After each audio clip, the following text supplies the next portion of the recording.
In the shadows of history, buried beneath the weight of time, lies a story that has long been suppressed.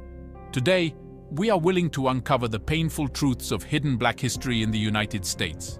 This is a tale of sorrow and resilience, a chapter that some have tried to erase, but that must be remembered. But what happens when history is manipulated? When stories are suppressed and voices are silenced? An incident that remains seared into our collective memory is the gruesome burning of 69 Black students by a mob of whites. This brutal act, which was intended to discourage education, serves as a sobering reminder of the lengths some people were willing to go to uphold racial hierarchy. For centuries, Black individuals have shaped the very fabric of America. From scientists to artists, inventors to leaders, their contributions have been profound and far-reaching. Yet their stories have often been relegated to footnotes, overshadowed by narratives that fail to recognize their significance. Being labeled as a threat to society stems from decades of prejudice, police brutality, and historical events. The majority of these have been ignored or brushed under the rug, never spoken about or given justice. 69 Black youngsters, ages 13 to 17, were imprisoned in a school and left to burn alive 61 years ago. On March 5, 1959, the Negro Boys Industrial School in Wrightsville, Arkansas, was purposefully locked from the outside and set on fire, leaving tiny Black boys struggling for their lives. The erasure of Black history is not confined to isolated incidents. It's a systemic issue that perpetuates ignorance and inequality. The struggle for civil rights and equality has been met with both triumph and tragedy. From the civil rights movement to modern-day activism, the fight for justice continues.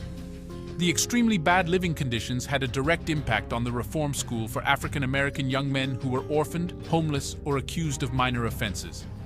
69 boys shared a single room and hardly had a foot between them. The only choice was to use buckets to go to the toilet. When Arkansas was at war in 1957, this was known as the Jim Crow era. Former Arkansas Governor Orville Faubus sent the whole state's National Guard to prevent 9 Black pupils from visiting Central High School, an all-white school in Little Rock. Sociologist Gordon Morgan noted in a 1956 survey that most boys went without socks and pants, using just rags as clothing.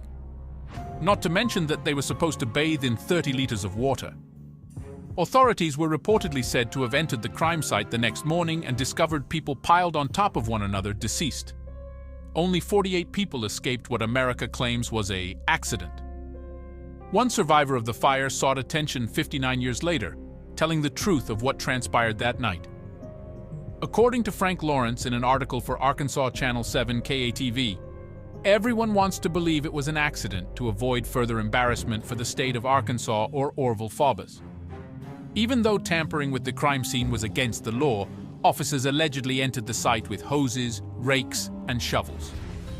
The parents of the murder victims were told to enter the scene and identify a body component for their children's cremation or burial. According to reports, a big hole was dug and labeled as a burial. According to reports, the victims were carried to a funeral parlor and wrapped in newspaper. 14 victims were disgustingly dumped into the hole. The families of the remaining 7 fatalities buried their loved ones discreetly. Months later, the state purchased a bronze plaque to serve as a grave monument. According to survivor Frank Lawrence, his family received only $1,400. After seeing such a horrible incident, Lawrence wanted to utilize his bravery not only to uncover this hidden history, but also to ensure his brothers' bodies were properly disposed of and buried at his family's funeral site in Arkansas. Years later, America is still a place where prejudice occurs. Every day, Black males are criminalized and killed as a result of police brutality, and it remains a major mystery. It is the driving force behind the Black Lives Matter movement, which has led to non-violent rallies around the country. We've had enough. The discussion must remain front and center. 69 African American men were killed in a fire 61 years ago, and we are still fighting for justice now. Thanks for staying with us. If you felt this in your heart, please subscribe to us and share with your friends.